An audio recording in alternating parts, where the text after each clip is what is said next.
Hey everybody, welcome back to the Butcher Channel. Today is Making Bacon Part 4.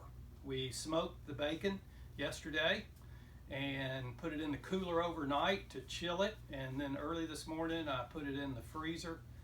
It's been in the freezer now for 3 hours to firm it up so we can slice it on the meat slicer. So I'm going to take a piece out and I'm going to explain to you what we have to do to run it through this slicer. There are bigger, more powerful commercial slicers. This is a rather large home slicer, but it still works really good. Let me get the belly.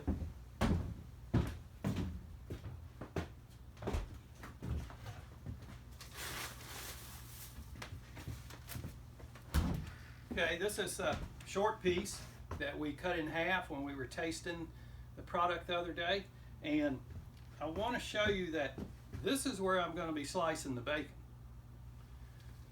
not this side. So they look the same, but if you cut it this way with the grain, the bacon would be so tough you can't eat it.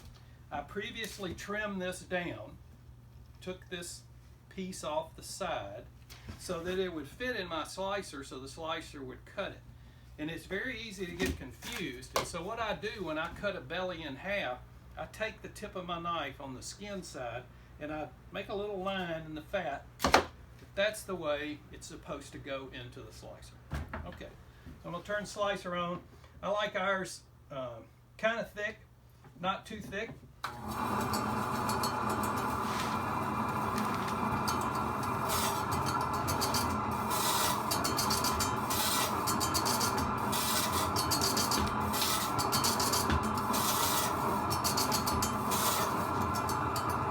Okay, that was 6 pieces. You can see it's stiff. It makes it easy to stack. I prefer to stack it versus laying it out like what you get at the grocery store, because it's easier to package. You can see I've got some here already sliced and stacked, and we will put them in a vacuum bag, vacuum package them, stacked. If you want to impress your friends, you can lay it out like at the grocery store. It's more difficult to lay in the tray. I put it on a piece of paper and slide it in, a piece of butcher paper and slide it in. So once it's cooked, once it's sliced and packaged, you put it back in the freezer. At least I put it back in the freezer. You can leave it in the refrigerator, but I put it back in the freezer. We had some email questions come in. I want to pick those up and read them to you. We have an email here from Ian in Colorado. Ian says, "Big Dave, I love your bacon. How long can I leave it in the refrigerator? Is it like store-bought bacon?" Well, no, Ian, this is a great question, but it's not like the store-bought bacon. Store-bought commercial bacon has been pumped and injected with the cure. We did a dry cure, not a liquid cure. They put it in a smokehouse, a giant convection oven smokehouse, and they cook it for about 5 hours minimum and bring it up to about 132 degrees internal temperature. We added no water. Our product actually drained water as it was curing. They have to do this in the smokehouse that long to remove most of that moisture they injected into that bacon. There is a benefit to that. It does kill some bacteria. It doesn't kill all bacteria. You can't eat that bacon without cooking it. It's still considered a raw product.